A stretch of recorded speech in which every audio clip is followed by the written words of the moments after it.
Hey, good evening, fellow puckheads, and welcome to the Clear the Ice, a Flyers post-game show here on the Edge of Philly Sports with your boy Matty B on the road, coming to you live and direct from Foxborough, Massachusetts on this Friday night. And I drove up here a few hours ago and I was listening to the game as I was driving, and what a hell of a game tonight between the Flyers and the Wild.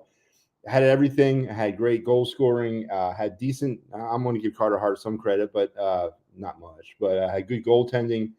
And it had a really, really good Flyer win as they embark on this northern road trip that's going to take them through Minnesota, Winnipeg, and then St. Louis. 4-3 tonight was your final as the Flyers. Not only did they win, but they had to go back in overtime to do it. And they've now, with this win in overtime, have eclipsed their entire overtime winning mark of 2022-23. Tonight was their fourth overtime win versus 3 that they had all of last season. So yet another corner turned for the Flyers as they continue to battle their way back to respectability. Now that they've picked up points 49 and 50 and find themselves smack dab in this thing in the Metro and in the East as 4-3 over the Wild tonight from Minnesota. And Steven chimes in. Let's go. How you doing, Steven? Good to see you. Drysdale has accelerated the rebuild. He definitely brings an added sense to the team offensively, and it was really on display in the overtime when really they were asking him to do pretty much nothing defensive related. It was all attack. Matter of fact, in the telecast, you hear at one point somebody yell at him, "Just skate it." And then he did. He took it coast to coast, around the net, back up to the point, and set the play up. He definitely adds a level to this offensive attack that the Flyers have not had in a long, long time. They haven't had a puck-moving defenseman like this. I'm going to go back maybe even Eric Desjardins years might be the last time, and he really wasn't the most fleetest of feet. Mark Howe, maybe. Let's go that far back because, he was a fast-moving defenseman. He moved the puck. But Jamie Drysdale brings this offensive attack to a whole different level, and it was on display, especially in that overtime tonight as the Flyers on the power play in the overtime. As the power play was expiring, they win the game on a phenomenal shot by Igor Zamula from the point and an even more phenomenal tip-in front by Joel Farabee with the game winner. But it's amazing to see what he brings in terms of what Drysdale brings to this team. I called him Drysdale. But yeah, Joe Hale says good win tonight, outstanding win. And then Joe Hale says Farabee looks good. Yeah, kind of lost in a little bit, right? Is Joel Farabee season there, Joe? Definitely had kind of a step back year last year.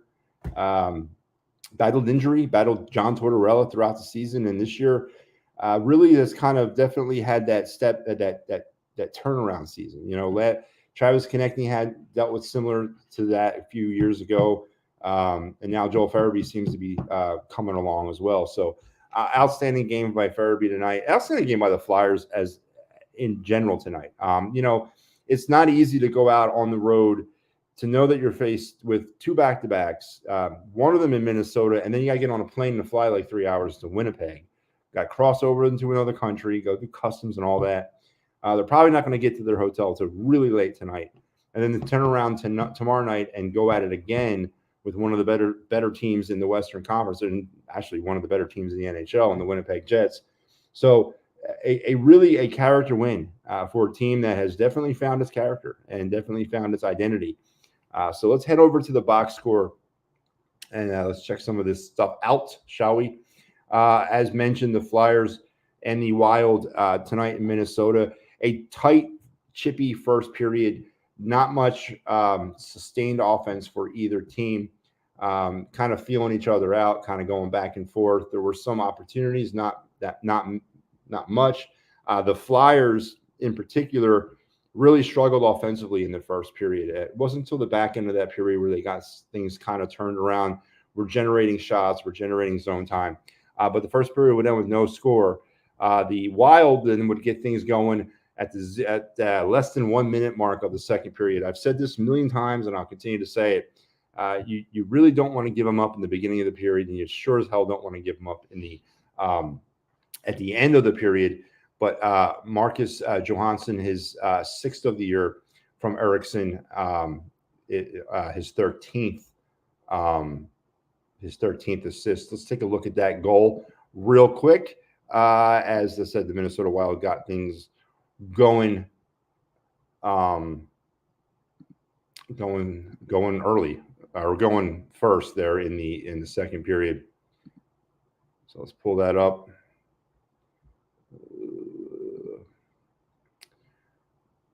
So Minnesota really kind of just they break out. They got a little bit of something going here. You know, you got a defenseman that's, I think it's Samula, is out of position. He's chasing the play instead of keeping pace with the play, but he recovers pretty well.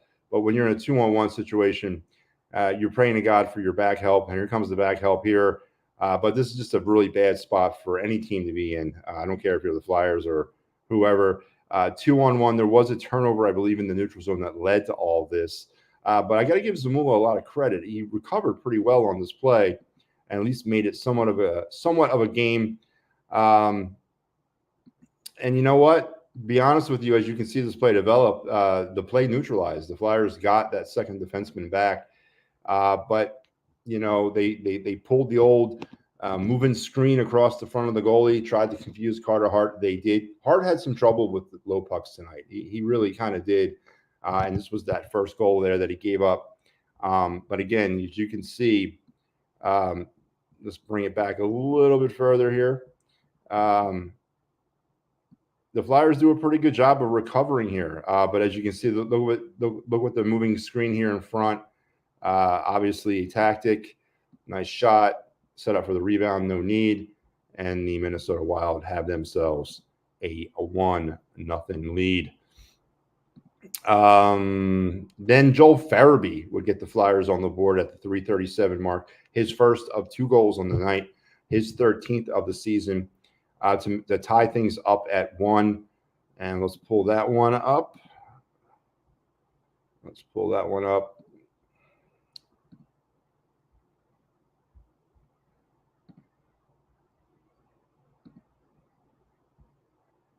Again, you guys got to be patient with me. I'm doing this from the road, so you know I get a pass, right?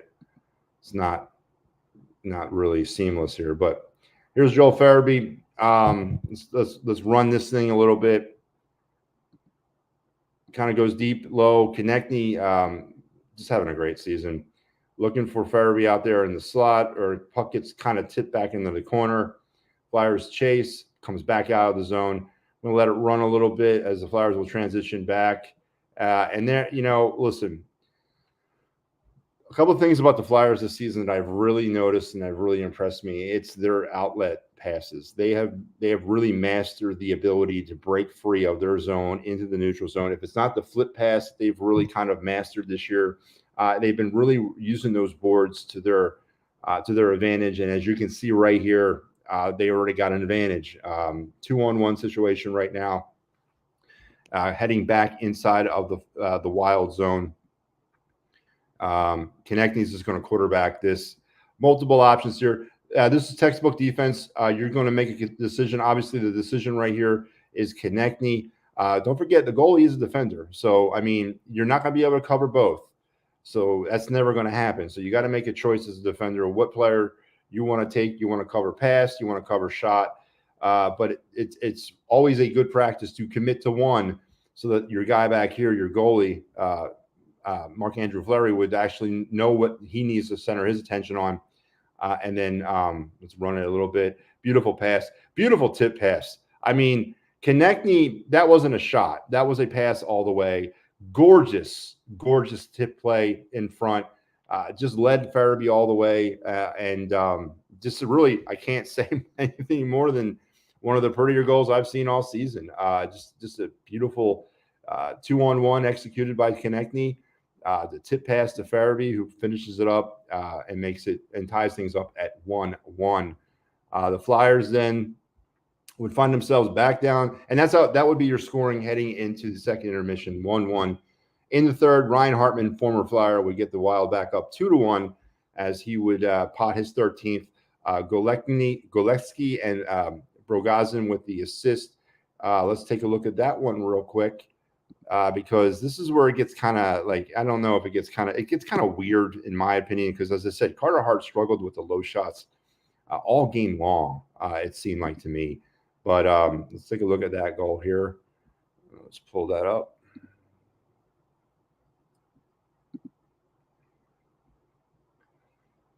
And let's run it. All right, I said 1-1. Zone entry, pretty good defense here. The Flyers don't like this, but you know what? And guess who that is? Pretty good defense. Don't like the spacing here, but the forwards will eventually self-correct. Let's run the play a little bit. I lost the puck. There it is up at the point.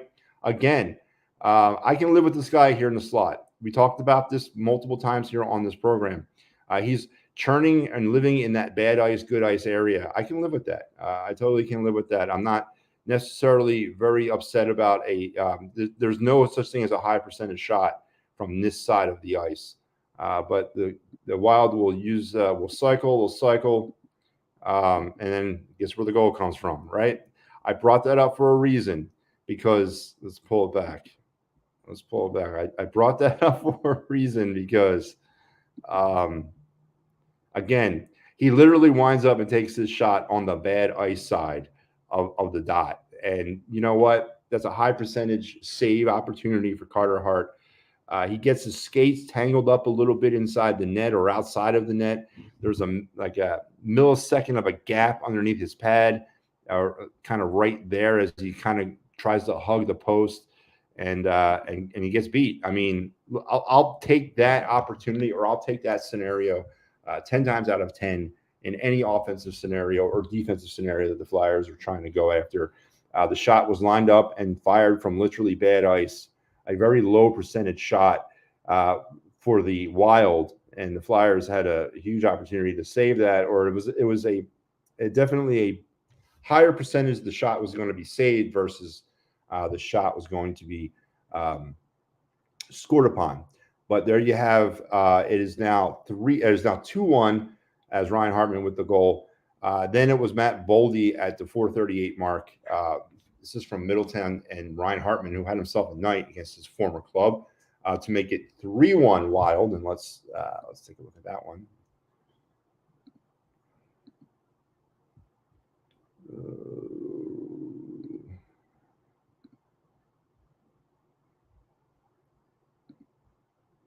Again, you guys got to be patient with me.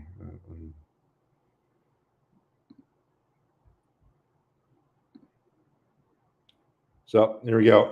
So they're set up in the zone. Again, defense is pretty good. I'm loving the defense right here, actually. Minnesota's going to cycle, and then this is just hockey instinct all the way long. But again, look where this shot is going to be wind up from. Well, look where he's standing. He's standing on the dot. Again, I'll take that 9 times out of 10, or I said that 10 out of 10. Take it 10 out of 10. Carter Hart just struggled a little bit tonight with those low goals, and there's really nothing you can do there. Obviously, there was no defensive breakdown, in my opinion. They had him in a position where you'll accept those types of shots. You'll accept those. So you know, there's nothing really to talk about a breakdown. Carter Hart just had trouble with the pucks along the ice all night long, and it was 3-1 at that point, Minnesota. But the Flyers, they would not be denied, as they would get back on the winning ways here. Tyson Forrester, that's right, I said Tyson Forrester at 9:31, his 6th of the year from Lawton and Walker. It would cut the deficit to 3-2, and let's take a look at that one.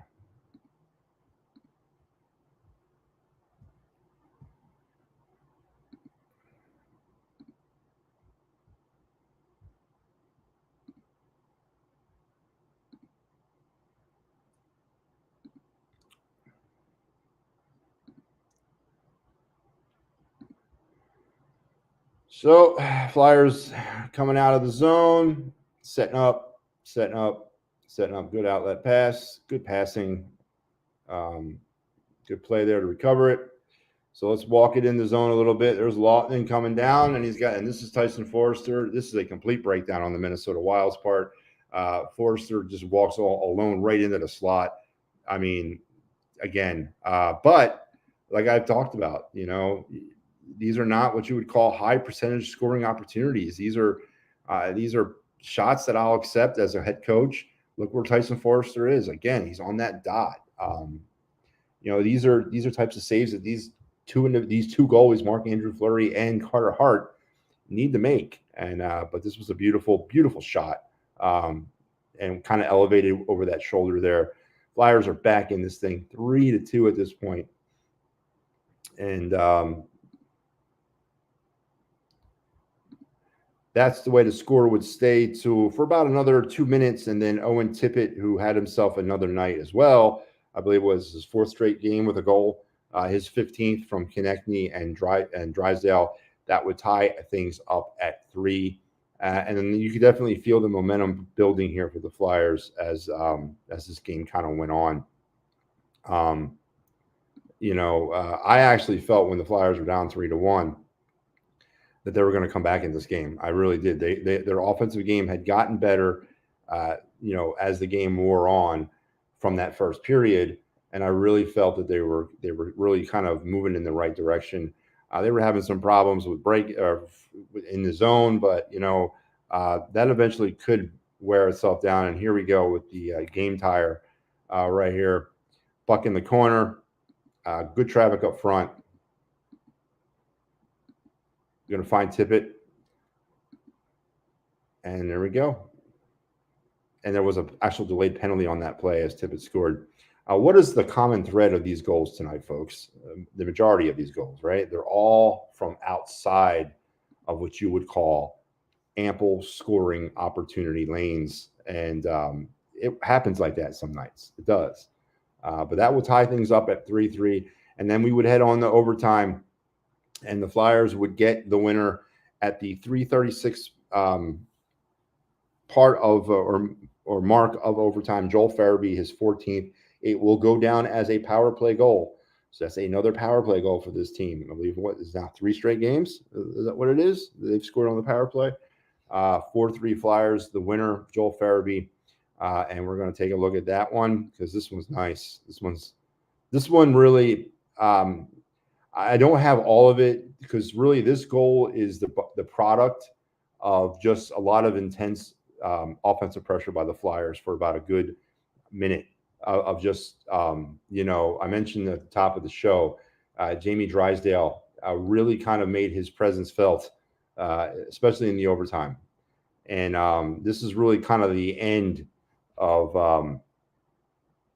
that as the Flyers were just pressuring the heck out of the Minnesota Wild. And again, this is the byproduct, as you can see, 8 seconds left in the power play. This was as the power play was ending. Just to kind of recap, Cam Atkinson was pulled down in front of the Minnesota net. The Flyers went on the power play. They go on 4-on-3. Of course, it's 3-on-3 in overtime. So they went to 4-on-3 on the power play. And it was just relentless pressure from the Flyers all throughout that 2 minutes. And it was really Drysdale that was driving the train. At one point, as I mentioned earlier during that push, you could hear it on the broadcast audible, skate it. The Flyers are telling him, don't play defense. We want you to play offense. And Drysdale was buzzing all over the place. And really, I think, one, he demands attention. He demands attention on the ice. You got to keep an eye on him. 2, it's tiring the heck out of the Wild chasing this kid around. But here's the end. There's Tippett. He's going to set up at the point. He's going to look for a shot. Zamula. There's Farabee in front. This is bad defense, in my opinion. This is real bad defense. I don't know how you lose control or lose sight of one person when there's 2 of you. You let him creep behind. I don't understand. You see this more and more often these days at this level of hockey, and I don't understand why you allow another team's player to come down and literally set up right in front of your goalie while 2 of you are not even paying attention. And here comes the shot from Zamula. Goes in. It was almost like the Minnesota Wild were centering their attention to this area of the ice. They let Zamula creep down. He puts it on net. Farabee's there. Tips it in, and there's the game winner. Flyers win 4-3 in overtime. 50 points now on the season. as they get off on the right start here on this West Coast trip, or on this northern. It's not a West Coast trip. On this northern road trip. Let's take a look at some stats on the night for the Flyers. I don't have the season stats available for you tonight, but I can give you game stats. Flyers did outshoot the Wild 35-29. The Flyers were 1 for 3 on the power play, and the Wild were 0 for 2. So the penalty kill, once again, continues to play well for the Flyers. The Flyers gave the puck away 3 times, and they took it away 3 times. Sorry, got ahead of myself. They blocked 17 shots, and the Wild blocked 13 shots. And there you have it. Really, it was just a great effort from the team, battling back in a game where you might not have blamed them for kind of looking ahead at possible at Winnipeg, seeing how they had to go back to back on back-to-back days, but they didn't. They kept in there. They battled. They showed their character. They showed their grit and their integrity, and they come up with the win. So let's now go to our Flyers stars of the game.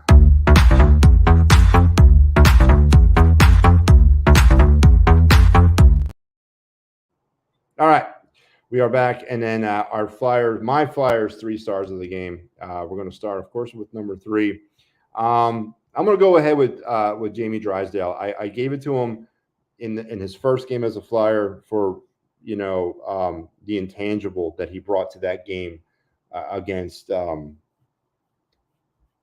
Montreal. Tonight, I'm going to give it to him again because of, once again, that intangible, what he brought, that attention that he really garnered in that overtime, especially on the power play. On the night, Drysdale would finish with an assist. Only 1 shot on net, but a +1. But it's more than, and he had 2 block shots. It's really more than what's going to be on the box score when it comes to this kid. It's going to be what he brings to this offense and this defense on the intangible side. Players chasing him around, creating all the kind of space that he creates by his lateral movement and by his ability to move the puck and his speed. In the overtime, the Flyers were actually victimized on a breakaway, but Drysdale chased them down. He kind of held the guy a little bit, but no call was made. But it was a game-saving play at the time. So Jamie Drysdale is my number 3 star of the night. My number 2 star, Owen Tippett, hair on fire, skating like it's his last day on earth. Continues to impress. I believe Tortorella said in the post game, if he would just learn how to get the puck on the net, he'd probably have about 8 or 9 more goals. But on the night, he had a goal and assist. He was a +1, 3 shots, and just really continues to be that gem of that Claude Giroux trade. Maybe Chuck Fletcher didn't know what he was doing for a couple things, because bringing Owen Tippett here has been he has definitely now cemented himself as one of the cornerstones of this rebuild, one of those role players of this rebuild that the Flyers are going to rely on for years to come. And tonight he continues that wild abandon play. He's like the healthy Wade Allison, right? Wade Allison would try to play like this and he'd hurt himself. But Owen Tippett playing in that controlled, chaotic way that he does, again, a big night for him, another goal.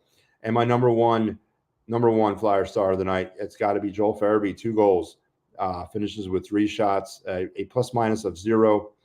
He also blocked 2 shots, gets the game winner. So Joel Farabee, you're my number 1 star as he continues to have a great comeback season after having some problems with his head coach last year. And those are well-documented problems. But it's character. It's character that Joel Farabee was able to kind of turn the corner. And he's been having a great season. So they're my.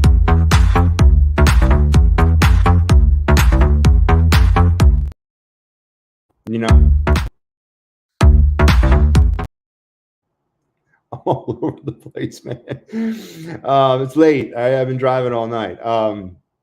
Did it again. For some odd reason, I'm ahead of my own read, but there you are. There's my 3 Flyer stars of the game. As I mentioned, the Flyers will take their road now, or their act on the road further north as they head up to Winnipeg tomorrow night. Sam Ersson, probably like 99.9% of the chance that he'll get to start, as the Flyers will go up against one of the better teams in the West and one of the better teams in the National Hockey League. And real quick, let's take a look around at some scores on this Friday night from the NHL, because I got to get to bed after this. Waiting for it to load up. Games that have gone final. I don't think there's any games going on right now. The Flyers are. There was only actually 2 games tonight. Wow, the Flyers and one other game. That's it, and it was 6-3 Predators over the Stars. So Flyers getting the a lot of attention tonight, as the Flyers and the Stars and Predators were the only other game in town. So there's your look around the NHL on this Friday night, folks. That's going to wrap me up. Let's do some Bills and let's get out of here for the night, shall we? But the Flyers 4-3 winners in overtime are now 50 points on the season. Don't forget, they only had 75 all last year. So, they're definitely trending in the right way. And if you're in Dolan or if you're in Ridley Park, you need to trend the right way as well and head on down to Dolan's. 24 East Sellers Ave for Quizzo music, great times, memorabilia giveaways. You never know who might fall through the front door at Dolan's. And then if you need some workman's compensation, motor vehicle accident, personal injury, or criminal law questions, comments, or concerns answered, Dave Cherry at 610-565-0300. And for those of you looking for that, maybe that Valentine's Day present or that last minute Christmas present, look no further than Philly Sports Trips. They got you covered for all of it. They got you covered for the Flyers. Here's the Stadium Series trip down to MetLife Stadium on February 17th against the Devils. They got you covered for Phillies action in London. I know the game is sold out, but I believe they're still offering a tailgate package for that. So, head over there and see what they got to offer. And if you don't want to go to London, then head on down to Clearwater, as they got you covered for Phillies spring training too. And I'm sure the Phillies schedule and the trips that they're going to take this summer are just around the corner. So make sure you keep checking back in with Philly Sports Trips. And then for those games that you're going to go catch in Philadelphia, don't forget Sherry's Ticket Town. Great prices, no hidden fees. Sports concerts at www.sherrystickets.com. And there you are, folks. All right. Big night. Good win. The Flyers and the Drysdale trade continues to pay off dividends on display tonight. The intangible factors of what this kid brings to this game on display, especially in that overtime. Carter Hart had his struggles tonight, but he also made some really good saves. I don't want to be a negative Nancy with that. He kept the Flyers kind of in it throughout most of the game, but he did struggle with the shots along the ice. But so did Marc-Andre Fleury. So it is one of those games, but it's a win. We got out of there with the win. We got out of there with that second point, and now we're going to take our show up to Winnipeg tomorrow. I think it's Austin's on the call. I will not be on the call tomorrow. There's no way I'm going to be able to do the game tomorrow. So Austin will be on the call tonight. Al was supposed to be on tonight, but he has some issues with his internet. So I'm here to help him out, as I always would for anybody. But that's going to wrap me up. You guys make sure you're checking us out, not only what we have to offer here on this show, but every other show we have here on the network. We have a full slate.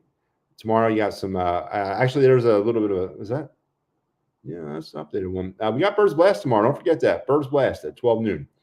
Me, Kyle, and it's going to be a dual Birds Blast because I needed to properly address the Cutter Gauthier trade. So Kyle Quinn comes on the first part of the show, and then Bill Matz will be joining me for the second part of that show. So Birds Blast at 12 noon. Make sure you're checking all that out and everything else we have to offer.